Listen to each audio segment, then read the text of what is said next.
We're calling this September committee public session to order.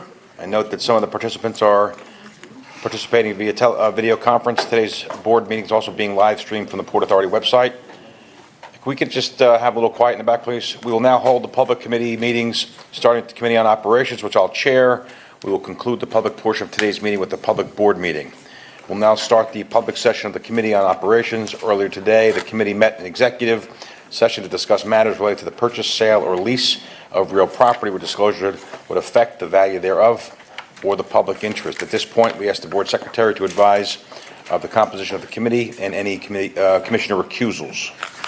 Thank you. The Committee on Operations includes the Chairman O'Toole, the committee chair, Vice Chairman Linford, the committee vice chair, and Commissioners Kelly, LaBarbera, and McCabe. In addition to the committee members, Commissioners Bolwage, Eve, Fine, Fisher, Richardson, and Rosado are also present. There are no recusals required. Thank you. I now call our Port Director, Bethany Rooney, to present an item that authorizes a new operator agreement for the Brookfield Place and Hoboken Ferry terminals. I've become Bethany today. Well, my wife is Bethany, you know that, so I didn't know that, so. I apologize, Bethany. All right, you can call me Bethany then anytime you want. Good afternoon, Commissioners. I'm here today to talk about the ferry service that we operate in New York Harbor. We have been contracting for the operation of a ferry service between the Hoboken terminal in Hoboken and the Brookfield Place terminal in Lower Manhattan, right across from World Trade Center. We've had a contract with Port Imperial Ferry Company since 2003. Port Imperial does business as New York Waterways, which is the company that I'm sure most, if not all of you, are familiar with. The ferry service augments the path service, so when there is a disruption to path, whether planned or unplanned, the ferry service is able to provide transportation for our path customers. The current agreement with New York Waterways is set to expire at the end of October. Going back to January of this year, we issued a request for proposals that was publicly advertised to secure another operator or a new operator for our service. The scope of the contract is to operate and maintain both the Brookfield Place terminal and the Hoboken Ferry terminal, to provide the transportation service between those two ferry terminals.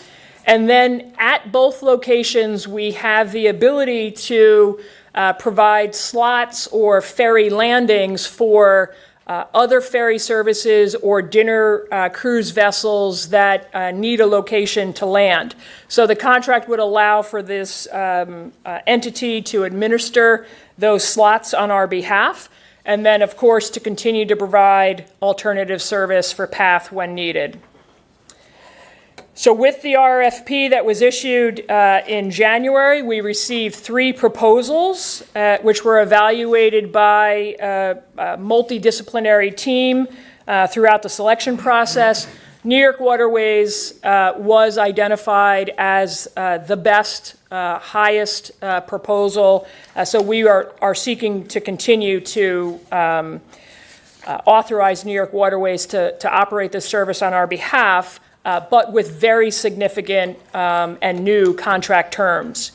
So the enhanced ferry service would change from what is today every 20 minutes to every 10 minutes during peak weekday hours. New York Waterways has committed to implement new customer service amenities in both of the terminals, including heated waiting rooms, better passenger display systems, vending machines, and more. The community concerns, particularly on the Manhattan side, were very important with regards to this contract. There have been many issues with it pertaining to noise from the ferries and pollution from the ferries. So as part of this contract, we are requiring that the operator begin to deploy hybrid vessels that would be burning both diesel and running an electric engine, with the requirement that they would run the electric engine while they're alongside in both Hoboken and Manhattan. So while our requirement is that that would have to be in place by 2029, New York Waterways has committed to us that those hybrid vessels would begin operating in 2026, 3 years ahead of the contractual obligation. As I mentioned, New York Waterways would continue to cross-honor path customers. They will do that at a lower rate, 75 cents less per passenger than what they have been doing it at. They have committed to all of our MWBE and SDVOB requirements. We estimate that the revenue from this contract over the term of the agreement will be $10.9 million. And we have also shed about $3 million of Port Authority capital investment and put that obligation onto the new operator, or the incumbent operator under a new agreement. So today, Commissioners, I request your authorization of a new 15-year agreement with the Port Imperial Ferry Corporation doing business as New York Waterways to operate and maintain the ferry terminals in Hoboken and Lower Manhattan, and to provide the ferry service between those two terminals. Thank Happy you, to Beth take Ann. questions. Thank you. Thank you. Any questions or comments from the commissioners? If not, have a motion from a committee member, not recused? So moved. Second? Second. Okay, moving ahead, the motion's passed, and that concludes today's meeting on the Committee on Operations. All righty, good afternoon again. We're now going to start the public board meeting. The board meeting of the Port Authority of New York and New Jersey and its component units is now being called to order. Today's in-person meeting is also being held virtually via video conference, with the proceedings live streamed from the Port Authority website. On September 12th, the Audit Committee and the Committee on Finance met in executive session. Earlier today, the Committees on Operations met in public and executive, and the Committees on Finance and Capital, Planning, Execution, and Asset Management met in executive. Their reports will be filed with the official minutes of today's board meeting. The Commissioners also met in executive session earlier today to discuss matters related to the security or public safety, or matters related to the purchase, sale, or lease of real property where disclosure would affect the value thereof, or the public interest, matters related to personnel and personnel procedures, and matters involving ongoing negotiations or reviews of contracts and proposals. So for the first, I think the first thing we need to talk about today is 9/11. We just honored last Wednesday and recognized the 23rd anniversary of horrific events that occurred on 9/11 2001. I think it's important today that we take a moment to remember those that were lost in that horrific day. Particularly, we have to remember the 84 colleagues, our co-workers at the Port Authority who perished, along with and in that 84, the 37 Port Authority police officers. We'd also like to remember the first responders and recovery workers who have died as a result of 9/11 related illnesses. And we also ask you to pray and keep in mind those individuals who are with us who are suffering from 9/11 related illnesses, and some folks who are with us here that work for the Port Authority as well. I also want to remind everybody that this year marks the 31-year anniversary of the bombing of 1993 in the World Trade Center, and we lost 6 individuals along with a pregnant employee of the Port Authority, 4 Port Authority employees. So if we can ask everyone to stand and have a moment of silence for those 2 events.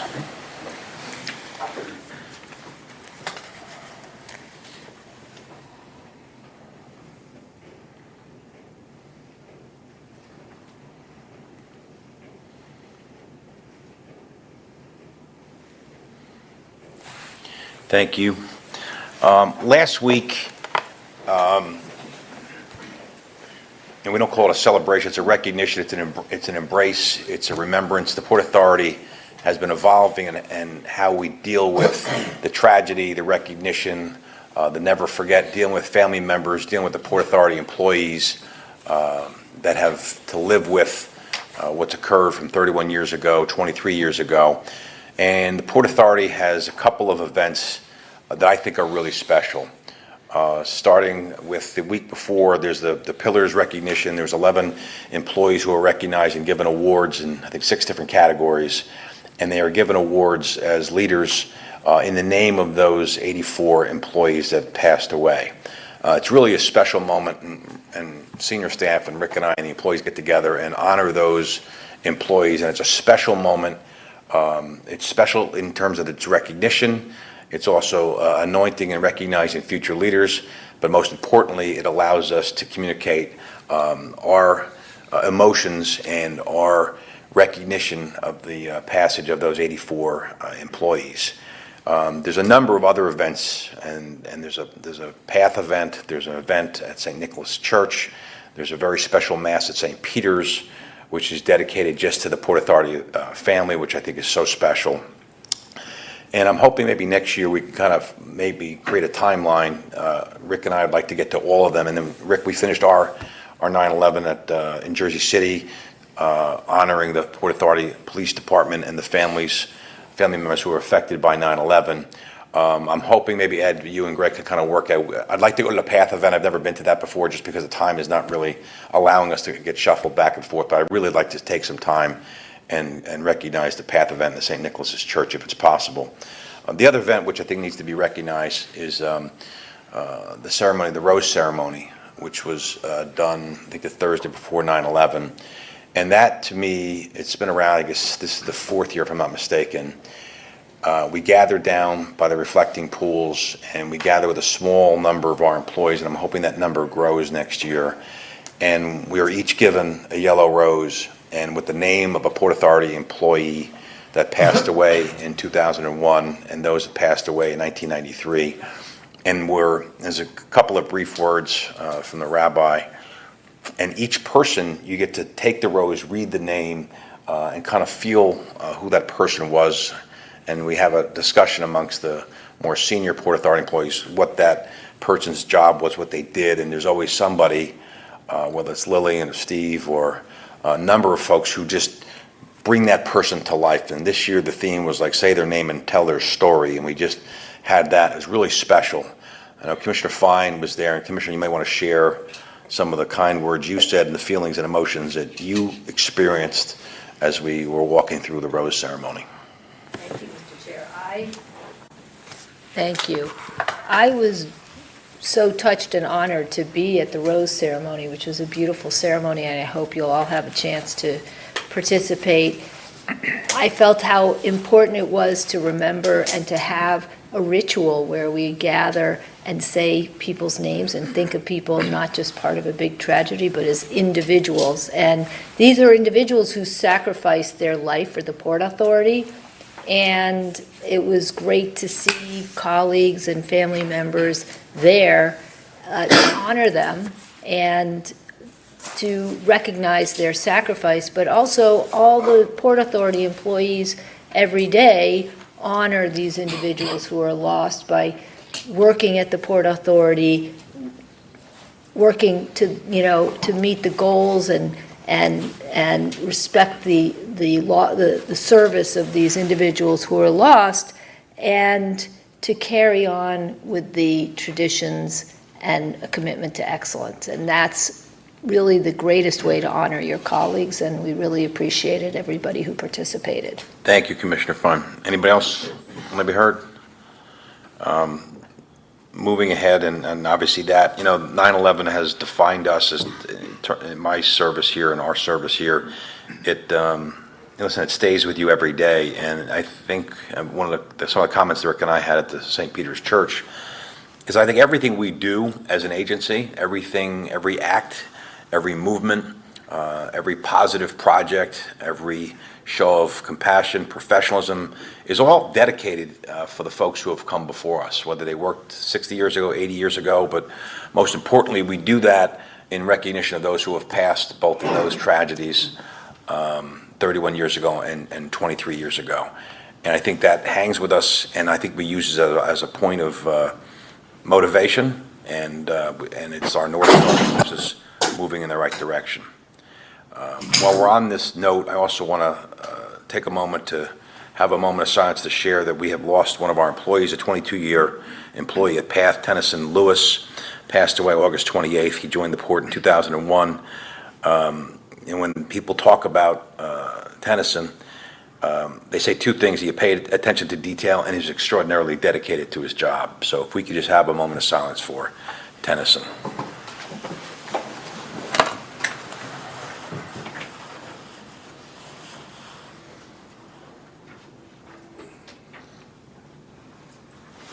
Thank you.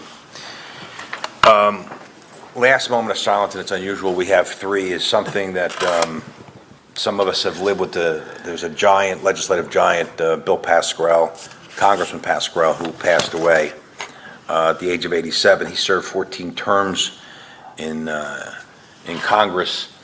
I've known the Pascrell family for almost 40 years, served in the Assembly with then Assemblyman Pascrell, was an aide to the Assembly when he was, starting out, and he was actually our congressman. He was just a force of nature. When I tell you, regardless of your political party, he was the most dynamic show of force, very forceful in terms of the representation of the constituents. His constituent service was unbelievable. He was a huge proponent and supporter of labor. Huge influence. We have lost a giant in New Jersey, and he'll be sadly missed. And I ask everyone to stand for a moment for Congressman Pascrell.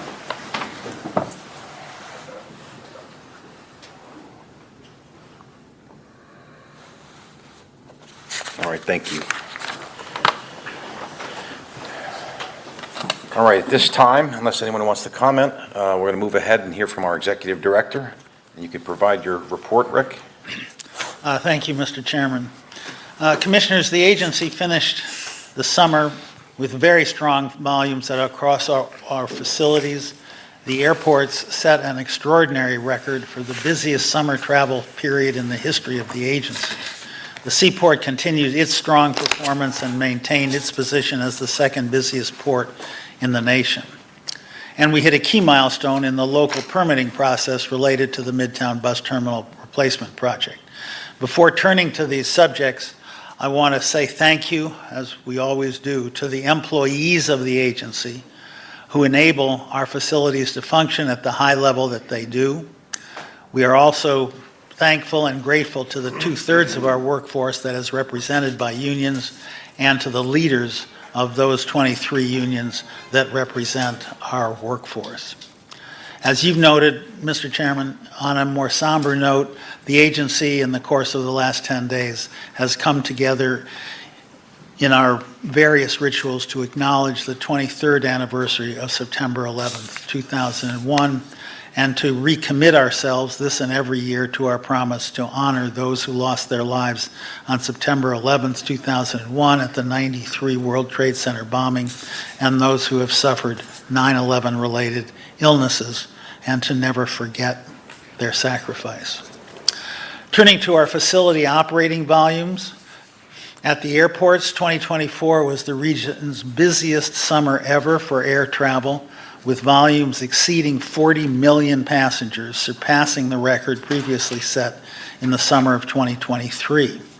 Individually, JFK and LaGuardia set records for total passengers throughout the summer, and both JFK and Newark set records for the volume of international travelers. The first half of the summer was our busiest, but this August still handled comparable volumes to August 2023's record levels and a record number of international travelers passing through our three airports. At the Seaport, June and August were both strong months July and August were both strong months for the Seaport, with cargo volumes exceeding 2019 volumes by more than 10%. July was particularly strong, setting a record for the busiest July of all time, as retailers prepared for back-to-school and holiday shopping and heavier shipments given the shadow of the potential for an East Coast port strike. Throughout the summer, the port has maintained its status as a number 2 port in the nation.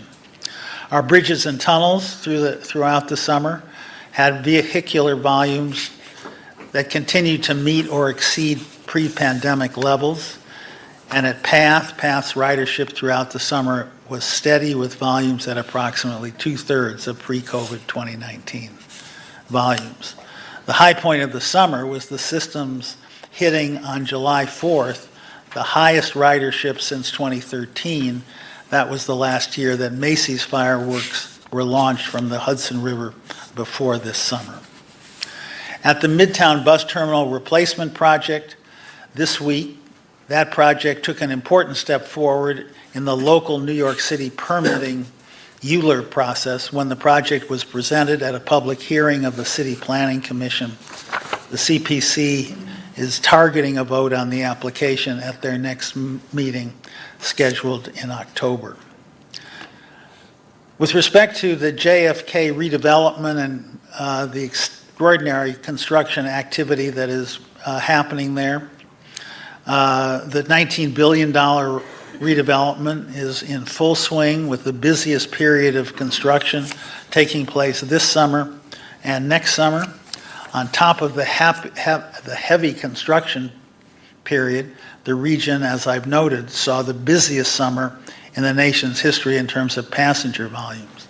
To mitigate the compounding impacts of construction and heavy passenger levels on the JFK roadway network, the agency implemented several key traffic mitigation programs. The airport functioned well over the summer, though the traveling public did encounter, during peak periods, traffic congestion. We continue to ask the traveling public for patience while this heavy construction is underway and apologize for any inconvenience that the congestion causes. I want to thank the JFK Aviation and Redevelopment teams and the Port Authority Police Department for their hard work. In fact, I'd like to thank all Port Authority staff at all of our facilities for their hard work and commitment during the just concluded summer travel season. I do want to comment briefly on cybersecurity. That cyber threat landscape continues to evolve and intensify. The agency remains hyper-focused on our preparedness and security posture. Throughout the remainder of the year, the Port Authority will take multiple concrete steps to further this agenda, and in particular, the agency will work with all of our third-party vendors concerning cybersecurity protections. Finally, a brief comment on the seaport. We are obviously aware of the threatened ILA strike at all East Coast and Gulf Coast ports. We have expressed the strong hope and desire that both sides will reach an agreement, but in case there is a strike, and it looks likely, the Port Authority has been in communication with our tenants and port stakeholders to develop a strike contingency plan involving the safe shutdown and management of all facilities at the port. With that, Mr. Chairman, I conclude my report. Thank you. Any comments or questions from commissioners? All righty, thank you very much for the report, Rick. Now we're going to start with the public speaking portion. As we do that, we're going to hear from Patrick Donovan, who's from Major Capital Projects, and we're going to hear from Brad Haberlin from Moonachie. They're going to speak about a very special program that's been going on for a number of years, the Navy SEAL Hudson River Swim, that took place in August. And after their presentation, they're going to present this board with a special paddle, I'm told, which is, I mean, a good paddle. It's a good way, right, Patrick? We like that. But this swim, it's 350 people, 7 employees from the Port Authority. I can't do justice to the money that's raised, the awareness that's raised, the $190 million that's been raised for Navy SEAL Foundation.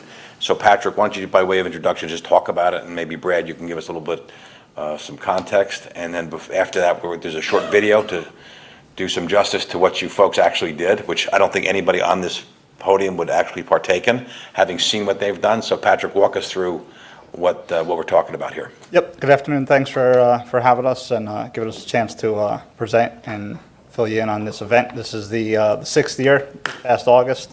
The first year we had about 34 participants in the water. It's grown every year to 300 this past August. Navy SEAL Foundation, as you said, is the host. They raise money and awareness for our special operations community and support those folks when they get back from overseas and their families. and any difficulties that they have and they've encountered as they migrate back and transition back to civilian life. The event is about a 3.5-mile swim with a run in the beginning and a run at the end, totaling about another 2.5 miles of run, to include 300 push-ups and about 150 pull-ups at different stops along the way.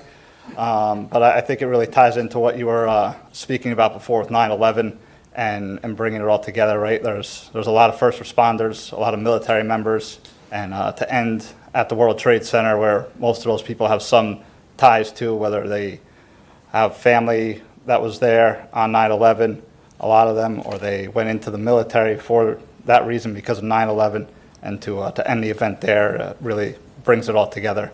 But I'm going to turn it over to Brad for a second, who's swam the event the last couple of years, and let him fill you in a little bit as well. Thanks, Pat. Thank you, Chairman. Thank you, everybody, for having us. The Navy SEAL Swim Across the Hudson is a very important event. It honors. We always have it in August. It's right around 9/11. We try to keep it around that time to honor the victims of 9/11 and raise awareness to that. It starts in Liberty State Park at the Empty Sky Memorial. We have a big ceremony to kick it off. We say some prayers. We have some speakers. We do a 1.5-mile flag run. We have the parachuters come in and drop down with American flags. We jump in there. We swim to the Statue of Liberty. As you're swimming in the Hudson across the statue and you're looking up, you can't help but to be completely in awe and amazed of being that close to it and just remembering the people that have come to this country and across that river. And then we swim to the barge there, climb up, do 22 pull-ups, 100 push-ups. We swim, we jump back in, we swim to Ellis Island. Again, we pay tribute to everybody that's come across into this great nation. And we climb up to that barge, do 22 pull-ups, 100 push-ups, and then we swim to South Cove Marina, Lower Manhattan. That's about a 2-mile leg. And we get out, we do a 1-mile flag run down to the World Trade Center. We do your final 22 and 100, and we have our closing ceremonies. We go down to the reflection ponds. We say a prayer at the reflection ponds where the World Trade Center stood, and then we disperse from there. So it's a great event. The Port Authority is an amazing contributor to logistics and setting everything up. So we can't thank you guys enough for your participation and support during this event. Say, Brett, other than the Port Authority, New Jersey State Police, New York State Police, NYPD, FD, NY, FBI, Jersey City PD, Coast Guard, Pennsylvania State Police, New York Park Police, and other agencies in Weehawken, Bayonne, I mean, that's a huge collection of our law enforcement brothers and sisters. Talk about your background, which when I sat and talked with you in my office, Brad, you blew me away. You just literally blew me away about what you've done, things you've overcome both in service and after service. So just talk about what you've done and just share some of your experience with this board. I was in a private sector of security for a long time, and then I got into corrections. I was a state corrections officer in Norway State Prison. I got out in about 2014. I started doing mortgages, big change there. But and then I had a pretty serious injury a couple years ago. I lost my left hand in a construction accident. Bill Brown started to swim 6 years ago, and when I was laying in the hospital, I'm not the type of person that is woe is me. I want to get back out there and I want to figure it out. And the people I allowed to come see me in the hospital were people that were going to push me in that direction. And Joe Palermo is another friend of ours that's a big participant in the event. He's an Army Ranger, and Bill Brown, Navy SEAL, and some other guys.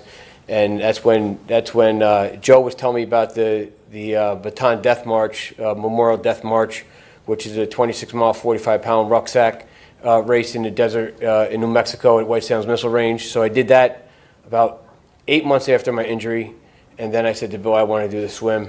So I did the swim a couple months after that, and it was a battle. I had to figure out a lot of stuff with strokes and figure out my hand and how to swim, and I need a shoulder replacement on this side too. I had back surgery, I had a lot of injuries, so I had a lot to figure out. So I started in March in the pool, and overcome that, and really just wanted to prove to myself and prove to everybody, my children, my family, and everybody else that, you can't get beat down.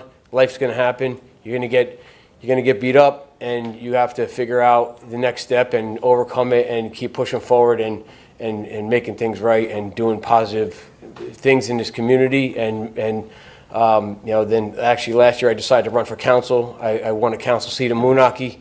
So, in 1 year after the event, I did the Bataan Death March, I did Navy SEAL swim, coached my daughter's T-ball team. I ran for council and won, and knocked off a 4-time incumbent. I was, nobody really gave me a shot, but, I did a lot of other stuff too. So I just try to keep moving and, and creating a positive message out there. Well, Brad, you're an inspiration to many of us, and thank you for being part of this, and thank you for your profile, you and Patrick, amazing. You volunteer your time, Patrick, to do this.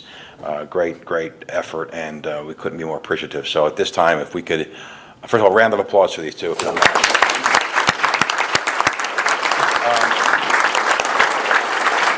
We can have the commissioners, and Rick, if you want to join us, they're going to give a presentation to the board. Will the commissioners come on out? Patrick, Brad, come on up. We'll line up over here. So you can explain what this is? So this is on behalf of Bill Brown, who's the founder and lead SEAL for the event, and the Navy SEAL Foundation, who said hosts the event. So they made this for you guys, for all your support and dedication, for letting us help and Port Authority support for the event, along with all the other employees that help and support it, and Port Authority Police. So they wanted us to present this to you guys and the board and the executive director for all your support. Incredible. Thank you very much.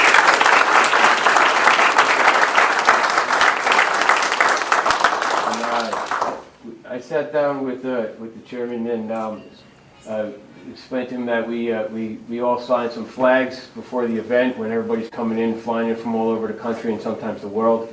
This is an American flag that all participants in the swim signed, and it's also a New York City SEAL Swim coin that we give out too, that I'd like to present to you as well. Thank you very much. Thank you.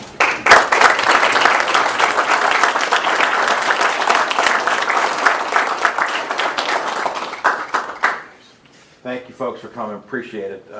This is like amazing. This is amazing what you can do, what you have done. You're an inspiration to us all. Thank you, sir. Thank you.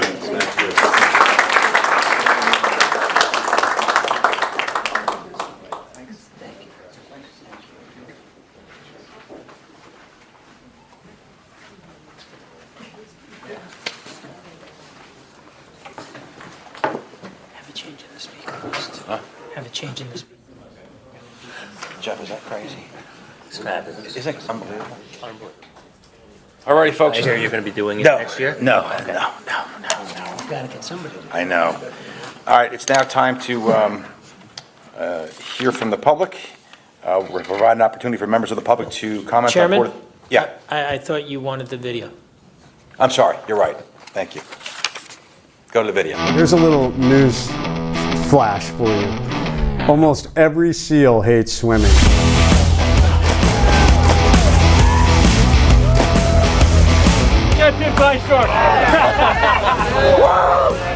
We have a kind of a saying, be your brother's keeper, you know? We definitely look out for each other. 2019, Bill had put this out there to a random group of SEALs. I was a SEAL on 9/11, so that had a big impact on me. There she is. Statue of Liberty. Beautiful thing. I put out the flare. I said, hey, we're gonna, help raise some money to help veterans. We're gonna send a positive message in our community. And 4 years in a row, my brothers in the SEAL teams came together to help other veterans. If that doesn't say who we are, nothing does. When we do something that usually involves some sick physical event,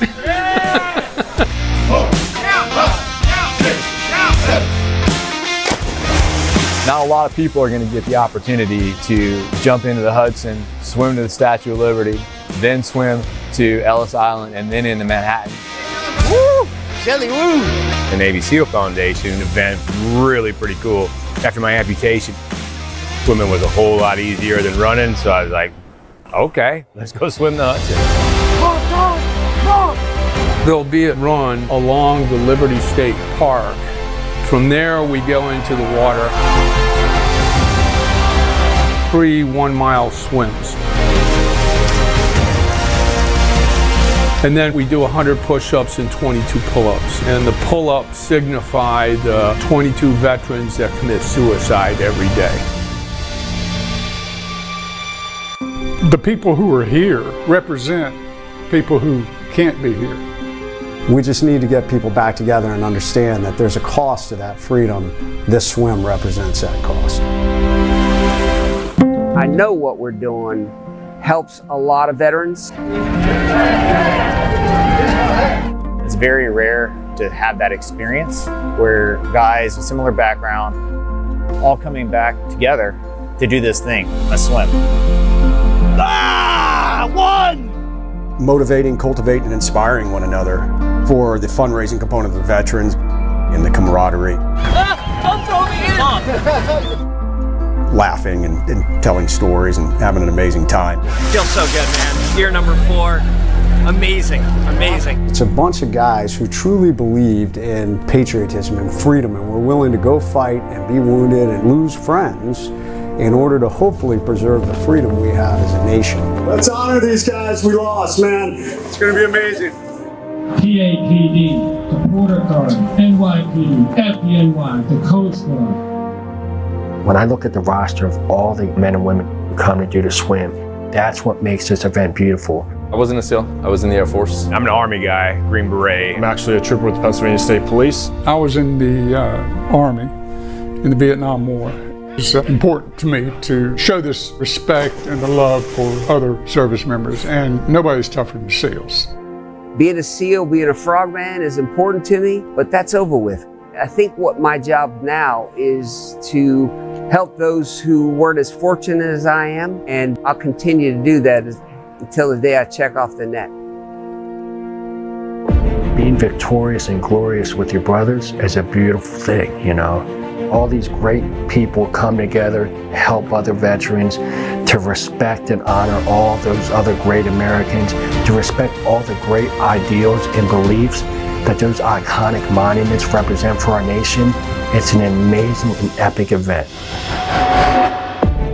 We set an example for our entire nation today, and I'm grateful. Thank you.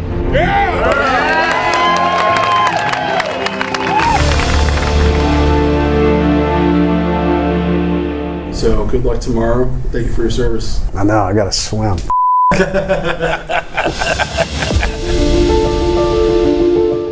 So, they told us we were going to have the video. They said it's like a 4 or 5 minute video. Before I saw it, I told staff, I go, you got to cut that down to like 2 or 3 minutes.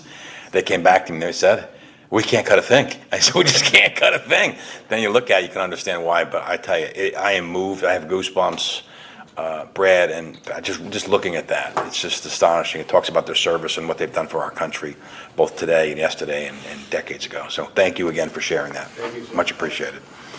All right, now we're going to go to members of the public who want to comment on Port Authority matters. This public comment period, which may be limited to 30 minutes in total, provides an opportunity for members of the public to present their views directly to the board, but does not provide for a dialogue. Members of the public wishing to discuss a specific matter, please talk to Port Authority staff, and we'll contact you. They'll contact you directly or put you in contact with the Public Affairs Department. Speakers are asked to comply with a fixed time of no more than 3 minutes. Our first speaker is Sophia Harris, who has to go to work, I'm told, so we're putting Sophia to the front. Sophia, where do you got to work after this?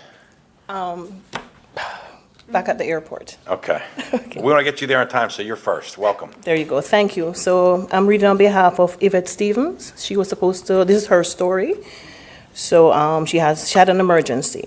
So I have been a security guard at Newark Airport for the last 8 years. First, I want to thank you for the opportunity for being here today, for your time.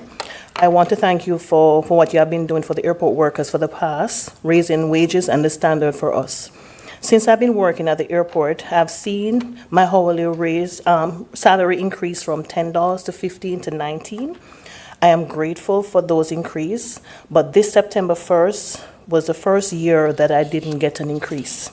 The reason that it is so important to get a raise right now is because $19 is not enough. Everything keeps getting more expensive. In addition, I have living expenses for some medication, and that depend on my multiple sclerosis and my glaucoma.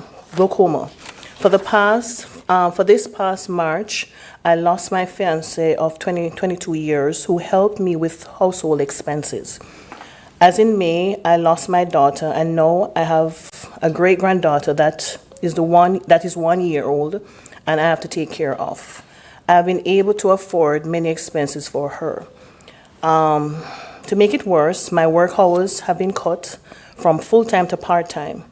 When I get paid, after paying my rent, I have to decide which bill to pay. Getting a raise would be a big difference for me and my coworkers, so many of whom are mothers, fathers, grandfathers. We are trying to make ends meet. I am here today for all of them. Many of my coworkers would want to be here today, but our work schedule. So I'm speaking not only on behalf of myself, but for my coworkers and airport workers when I say we earn and we deserve to get a raise now. Thank you. Thank you very much. Mel Williams? Mel? Mel not here? Okay. Sebastian Moon? Sebastian Moon? All right. Christopher? Grief? Jim, this is the right list? All right. Is this All right. video conference? Video conference, yeah. Christopher, yeah. But they didn't annex. Felicia Palmer? I'm here. All right. All right. How we doing, Felicia? Good, thank you. I am a Jersey City resident. First of all, I want to give the shout out to the people on the second floor and all those downstairs, and all of you folks who are here. Thank you for giving me the opportunity to speak.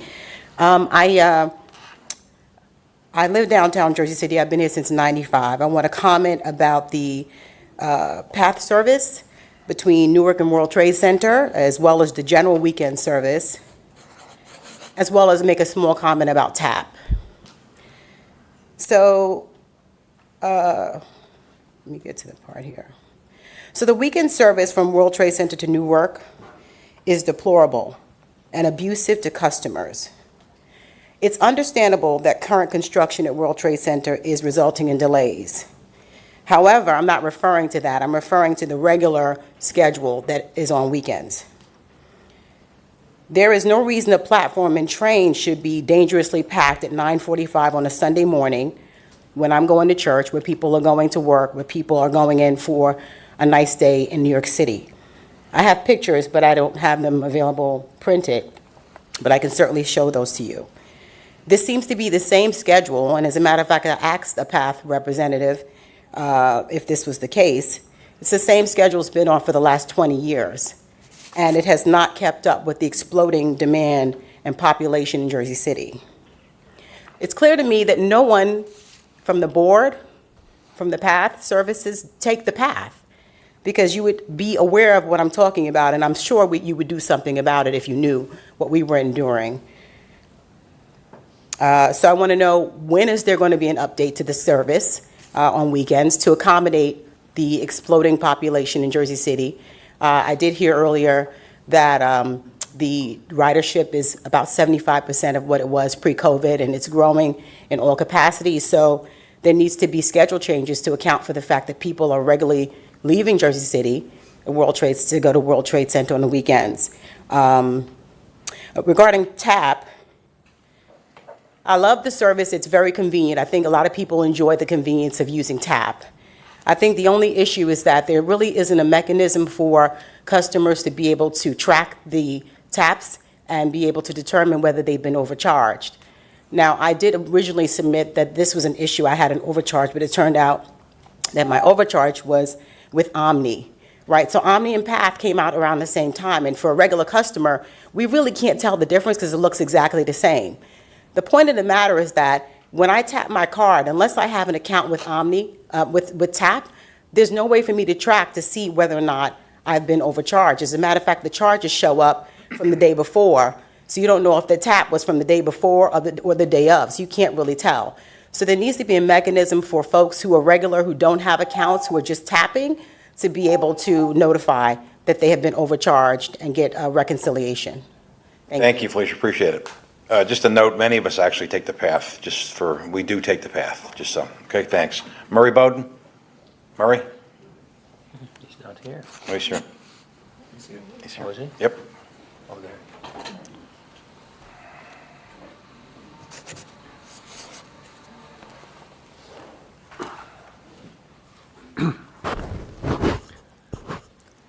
This is very difficult. This board is responsible for hiring and firing and the safety of the people of this area. When the rules are not followed, people die. I've been speaking about particular lines at the airports. Rick, it's your job that the people that work under you follow the law. They haven't been.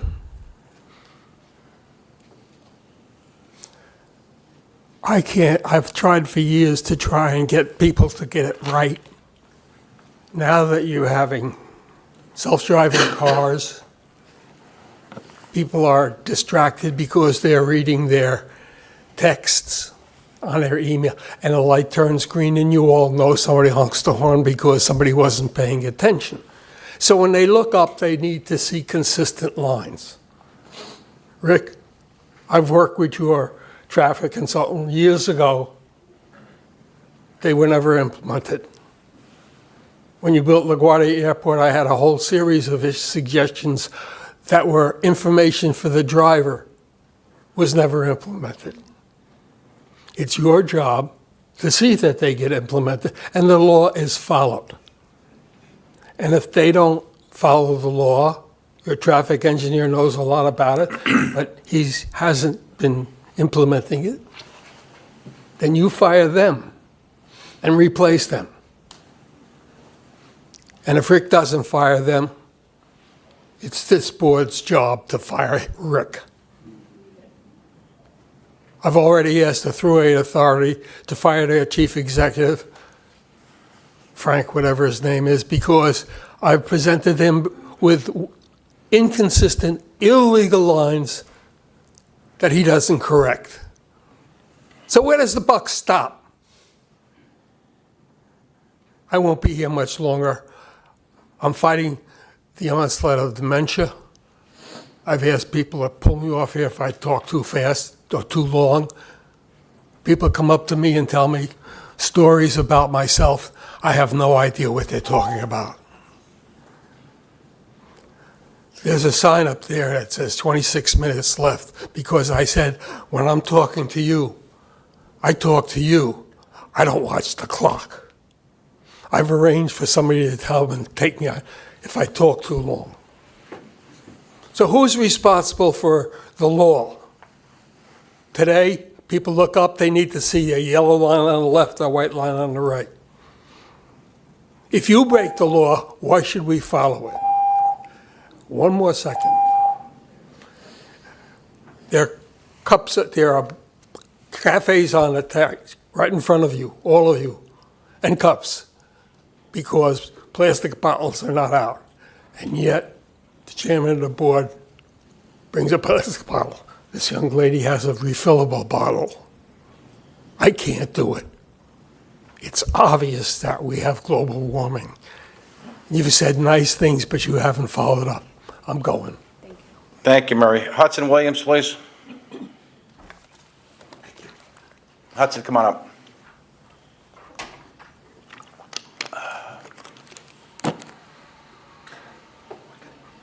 Good afternoon. My name is Hudson Williams. I'm a member of 32BJ SEIU. I've been working at LaGuardia Airport for about 9 years in a variety of roles. Currently, I'm a wheelchair agent. My job is to make sure passengers get to and from the gates and to the curb to be picked up by their family or catch a cab or go to the parking lot. Sometimes we have more passengers than we have crew, So in those days, I am moving quicker to accommodate every passenger. I know my job is important to the passengers. That's why I'm committed to my work. I need a raise right now because I have a family to support, a wife and children, and also I caretake for my 92-year-old mother. Given my current salary, which hasn't kept up with my expenses, I have fallen behind in my rent. In fact, I'm trying to prevent getting evicted. Between paying my rent, my day-to-day expenses, and even putting off things that I would do, my salary is simply too low to cover my expenses. Getting a raise right now would make a difference for me and my family. It would allow me to be able to get out of debt. I know the Port Authority has valued the work that we at the airport workers perform. We ask that you increase the wages for airport workers. Thank you. Thank you. Euro Montrose, Huh? next speaker. Thank you, Hudson. Good afternoon. Good afternoon, everyone. My name is Yukal Montrose. I've worked as a cabin agent at JFK for 2 years. My job requires me to clean a plane in between flights, a job that we allotted 12 to 15 minutes to complete. It's a hard job to complete within that time frame, but I get it done, as do my co-workers. As passengers on flight yourselves, you know the importance of having a clean plane to board. It's an essential part of keeping passengers moving and getting to their destination. As important as my job is, though, I don't get paid enough. I don't make enough to make ends meet. With everything being more and more expensive, I struggle. My salary is barely enough to cover my necessities, rent, groceries, and other bills. If I was paid more, I could afford to live in a larger apartment, and I could think about traveling. I could improve my health because I wouldn't have to worry as much about being able to afford a specialist when I need one. I've watched my sister achieve her American dream. She has been able to buy her home. I dreamt about making that a reality for me, but I need more money to even be able to save towards that dream, and I can't do that on my current salary. Airport workers are the backbone of the airport, and we ask you, show the same leadership you've shown before and increase airport workers' salary. Thank you. Thank you, and thank you for what you do. Appreciate it. Anna Humphrey? Anna? Good afternoon, members of the board. My name is Anna Humphrey, and I'm the Transportation Community Organizer for the Center for Independence of the Disabled New York, or Sydney for short. I am testifying today on behalf of Sydney regarding urging the Port Authority to raise wages and benefits for airport service workers, specifically those who support passengers with disabilities. These workers are essential to the smooth operation of the Port Authority and the dignity of passengers with disabilities. They ensure that travel is accessible and manageable for everyone, guiding people with vision disabilities to the correct gate and assisting them before their flights by helping them get meals and knowing the locations of restrooms. These workers also assist people with a myriad of disabilities such as mobility, medical, intellectual, developmental, sensory, emotional, and behavioral disabilities.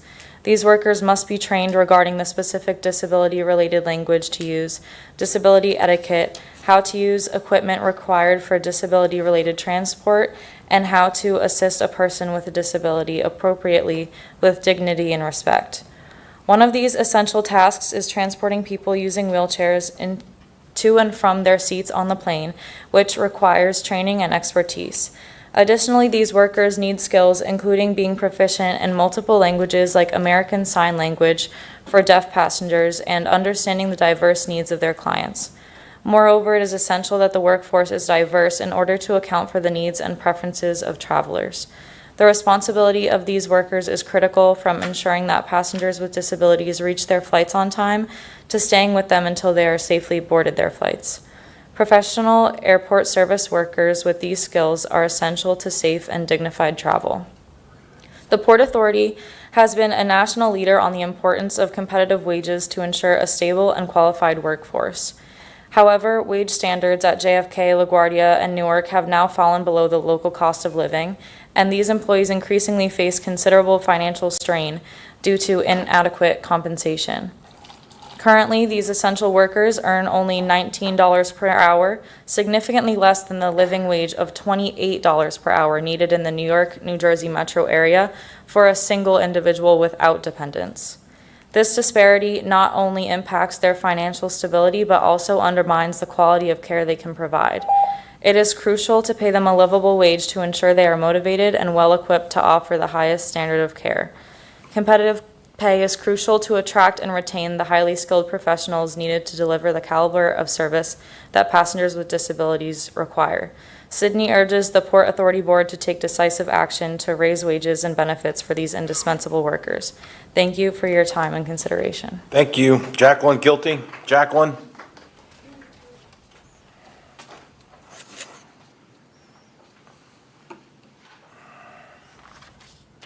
Good afternoon, Board.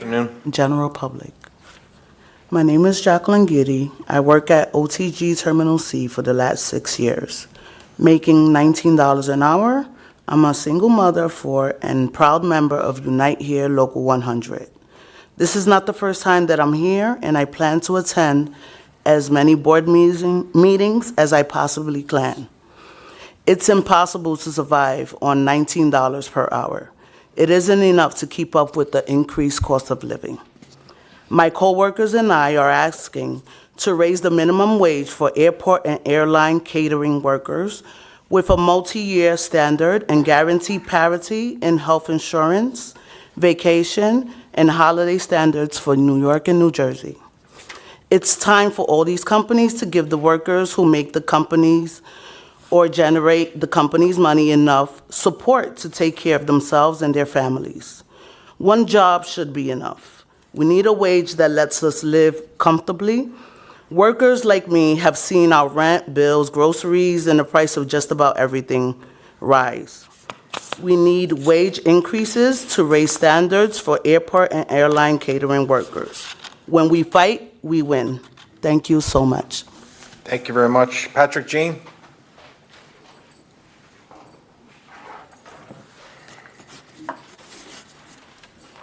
Good afternoon, and thank you, Commissioners, for having me. My name is Patrick Jean, and I work at Sky Chef Airlines Catering at JFK, and I'm a proud member of United Here Local 100 and a leader at my workplace. We have seen how rent and cost of living have drastically increased on average for a single person. The cost of living is about $4,130 per month, let alone a family of 4 where the average is $8,925 per month. This leaves most of my coworkers seeking for a second job. We urgently need a minimum wage of $25 for the airport and airlines catering workers with a multi-year standard and guaranteed parity in health insurance. Vacations and holiday standards for New York and New Jersey. We all know that while the Healthy Terminal Act across the river benefits concession workers, that is unfortunately not the case for the concession workers at LaGuardia and JFK airports. We need a wage that let us live comfortably. Workers like me have seen our rent, bills, groceries, and the price of just about everything else a person need to get by go up and up. We need a wage increase. Raise standards for airport and airline catering workers. One job should be enough. When we fight, we win. Thank you for having me. Thank you. Harriet Thompson? Harriet? All righty. Jason Anthony, we have a video? Yeah, video statement. Yep.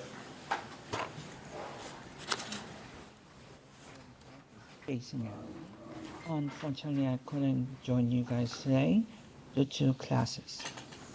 Several things I want to bring quickly. Turn that up there, Jim. I wasn't accepted at the Port Authority Bus Terminal Advisory Council due to accessibility issues, but this advisory board is ableist.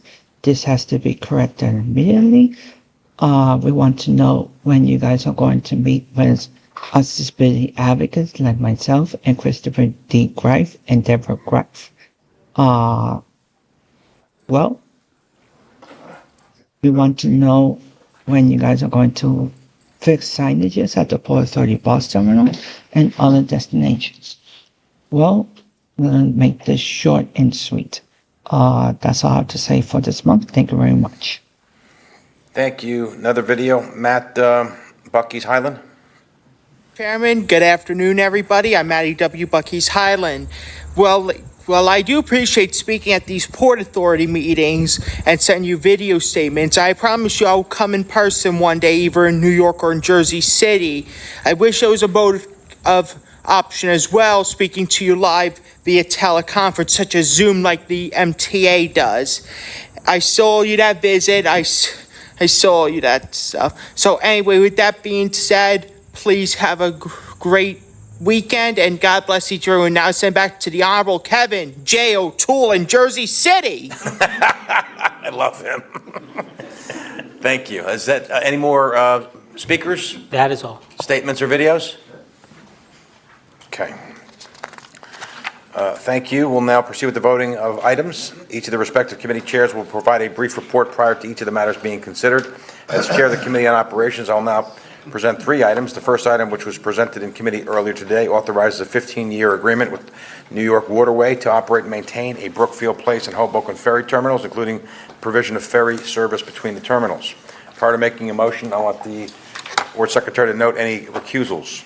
There are none. Any comments or questions? Motion, please. So moved. Second. Second. Roll call. Chairman O'Toole? Yes. Vice Chairman Linford? Yes. Commissioner Bullwage? Yes. Commissioner Fine? Yes. Commissioner Fisher? Yes. Commissioner Kelly? Yes. Commissioner LaBarbera? Yes. Commissioner McCabe? Yes. Commissioner Richardson? Yes. Commissioner Rosado? Yes. Chairman, Commissioner Eve asked that her affirmative vote be filed with the board. Terrific. All the votes are in order. The item is approved. The next item authorizes a new lease with DNEL Supply LLC for the operation of 66 duty-free shops at Terminal B at Newark Liberty International Airport for a 7-year term with 3 one-year options to renew the lease. The leasee will pay approximately $33 million in rent over the initial term of the lease and invest at least $4.5 million in space, initially an additional $2.2 million by the 5th anniversary of the lease. Prior to making any motions, I ask for any recusals. There are no recusals. Any commissioners have a comment or question? Motion. So moved. Second. Second. Roll call. Chairman O'Toole? Yes. Vice Chairman Linford? Yes. Commissioner Bullwage? Yes. Commissioner Fine? Yes. Commissioner Fisher? Yes. Commissioner Kelly? Yes. Commissioner LaBarbera? Yes. Commissioner McCabe? Yes. Commissioner Richardson? Yes. Commissioner Rosado? Yes. And Commissioner Eve is also filed Yes. affirmative vote. Votes are in order. The item's approved. Next item approves a collective bargaining agreement with the Port Authority Field Supervisors Association, which represents 284 Port Authority supervisory personnel. This agreement was ratified by the union members on September 6, 2024. The agreement's for a 38-month period. Prior to making a motion, I ask the corporate secretary if there's any recusals. There are no recusals. Any comments or questions from commissioners? Motion, please. So moved. Second. Second. Roll call. Chairman O'Toole? Yes. Vice Chairman Linford? Yes. Commissioner Bullwage? Yes. Commissioner Fine? Yes. Commissioner Fisher? Yes. Commissioner Kelly? Yes. Commissioner LaBarbera? Yes. Commissioner McCabe? Yes. Commissioner Richardson? Yes. Commissioner Rosado? Yes. Commissioner And Commissioner Eves, a Eve is yes. also a yes. Noted, and the votes are in order. This item's been approved. We'll now hear from our Vice Chair, Jeff Linford, to provide his report on behalf of the Committee on Capital Planning, Execution, Asset Management. Thank you, Mr. Chairman. As Chair of the Committee on Capital Planning, Execution, and Asset Management, I will now report on one item for consideration. The item authorizes a $52.2 million project to provide backflow prevention at 17 storm drainage outfalls at John F. Kennedy International Airport, and the award of the contract to construct the project. The Federal Emergency Management Agency will also reimburse the Port Authority for 90% of eligible costs associated with this storm resilience project. Prior to making a motion on this item, I ask the Corporate Secretary to note any commissioner approvals. There are no recusals. Thank you. Do any commissioners have questions or comments on this item? I now request a motion on this item. Second, please. Second. I now request the Corporate Secretary to call the roll for voting on this item. Chairman O'Toole? Yes. Vice Chairman Linford? Yes. Commissioner Bolwage? Yes. Commissioner Fine? Yes. Commissioner Fisher? Yes. Commissioner Kelly? Yes. Commissioner LaBarbera? Yes. Commissioner McCabe? Yes. Commissioner Richardson? Yes. Commissioner Rosado? Yes. And Commissioner Reeve has also filed her affirmative vote. Thank you. As the votes are in order, this item is approved, and I turn it back to our chairman. Thank you, Vice Chair. I'll now ask Commissioner LaBarbera to provide his report as Chair of the Committee on Finance. Thank you, Mr. Chairman. As Chair of the Committee on Finance, I'm recommending to the committee for consideration a resolution authorizing the purchase of public liability insurance for coverage for all facilities of the Port Authority and its component units. This is a vote of the Finance Committee only. Prior to making a motion on this item, I ask the Corporate Secretary to note any committee member recusals on this matter. There are none. Do any commissioners have questions or comments on this item? Hearing none, I now request a motion on this item. So moved. May I have a second? Second. Ayes have it, and so ordered. I now request the Corporate Secretary to call the roll on Committee on Finance for voting on this item. Commissioner LaBarbera? Yes. Commissioner McCabe? Yes. Commissioner Fine? Yes. Commissioner Kelly? Yes. Commissioner Richardson? Yes. As the votes are in order, the item is approved. I will now turn the meeting back over to the Chairman. Thank you, Commissioner LaBarbera. There being no further business, we move to adjourn. So moved. Second. All in favor? Aye. Aye. The meeting's now adjourned, and we will deal with Lillian Valente in October to celebrate her amazing 50 milestones. years. We will all be stay tuned. Thank you all. 50 years and 50 years.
We will get started. First question is Rai Rivard with Politico. Good afternoon. A couple of questions about the potential for a strike by the ILILA. Sorry, the back. We can hear you without it. That's okay. Yeah, that's great. Yep. A question. What kinds of preparations are being made for a strike? What do we expect will be up and running and not up and running if there is a strike? Do we have an idea of how a strike would affect revenue? And finally, are there particular preparations being made for a scenario where no one from Bloomberg, Sheree Taylor, or Lily Meyer? So in terms of the preparations that are being made right now with the terminal operators and the ocean carriers, we're working to bring in as many ships as possible, have an orderly shutdown of those ships, and then encouraging the shippers through working with both the truckers and the rail carriers to get as much cargo out as humanly possible, as quickly as possible. At the same time, ocean carriers are beginning to put essentially embargoes on export cargo so that it doesn't come into East and Gulf Coast ports and then wind up sitting there. There will be a shutdown, assuming that there's no intervention, at midnight on Monday the 30th. All activity in the Port of New York and New Jersey with regards to containerized cargo and automobile cargo will cease. Cruise ships will continue to operate. With regards to the revenue, it's a very different scenario depending on how long the strike might last, but it would be deferred revenue. So it's not that the cargo can be diverted to another port. It is cargo that will come to New York and New Jersey once the strike is resolved. And with regards to Taft-Hartley, if the president was to invoke Taft-Hartley beforehand, that's our best, scenario. Next to there being a settlement, once it is invoked, if it is invoked, there would be an orderly arrival of the ships that had been delayed and had been waiting outside. That would be done in concert with the United States Coast Guard and Customs and Border Protection to bring those ships in an orderly way and unload all that cargo that's been waiting. Thank you, Beth Ann. Thank you. Appreciate it. Tom? Just wanted to check. I know we have Tracy Telly on with the New York Times. Tracy, did you have a question?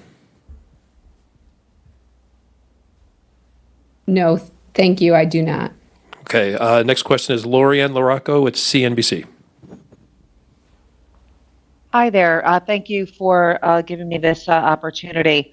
I've got a couple of questions. In terms of the prepping for a strike, are you planning to shut down any exports coming into the port? Want to see in terms of like the congestion control of the containers going out. Also, in terms of, I will have you answer that first question first, and then I'll come back with a follow-up. Sorry. Hey, Lorianne. So with regards to the exports, so the Port Authority is not shutting down the exports, but individual ocean carriers and terminal operators will be shutting down the exports. So each of those parties is in the process of making those decisions now, largely based on vessel schedules. So all of the activity that's taking place now is designed so that we don't have cargo stuck on the terminal that either cannot get on a ship or cannot get on a rail or a truck.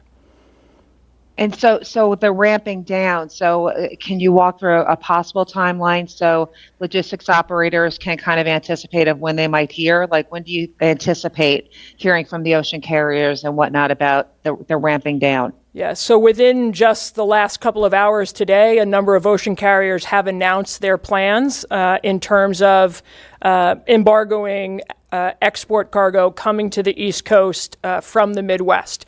So the further afield that the cargo might be coming to us from within the hinterland, the earlier that it would be embargoed. And finally, do you guys have an estimate of how many vessels are expected to arrive at the Port of New York and New Jersey by October 1st? A lot. Yeah, I don't have an exact number, Lori. I can certainly get that, but As you know, the ships are operating on regular schedules, and we're doing 20 plus large container vessels a week. So there's still quite a few ships that are out there with about 150,000 containers that we expect to receive before the strike might start on the 30th. Okay, thank you so much. Next question is Jim O'Neill with the record. Jim. Hi there. Thanks very much. Just a few quick questions on the ships themselves. If they're en route and when the strike occurs, what would happen to them? Do they just sit out in New York Harbor until it's over? Would they get rerouted to the West Coast, or what would happen to those ships? What do you do with the ships that are en route that once the strike hits? I think that's the premise of the question. Yeah, so the ships that are en route will do one of two things. They'll arrive off of the East and Gulf Coast, and they will anchor in designated anchorage areas, or they will slow down and they will drift and just loiter around until there's an opportunity for them to come in. And then when there is a restart, I think I mentioned, the U.S. Coast Guard will work carefully with all of the ocean carriers and the terminal operators and the Port Authority on the arrival pattern for each of those ships when there is a restart. Great, thank you. Thank you. I'm going to go slightly out of order here, Beth, to keep you from having to go back and forth, and we'll go with Mike Angel with the Journal of Commerce. Mike. Oh, hi. It sounds like I got my questions answered. Thanks very much. Thank you. Happy to help, Mike. And last question's Jeff Yapalatter with the Airport Voice. Jeff. Good afternoon, everybody. How are you? Hey, Jeff. How you doing? Great to hear you. And it's amazing at the airport what's been going on. It's unbelievable. Every day there's something else happening. Congratulations on that. This is regarding cargo. Rick, I don't know how many years ago there was a RFP, RFI, or RF something about developing the North Cargo area. We've yet to see anything on that. So if there's some kind of update, that would be great.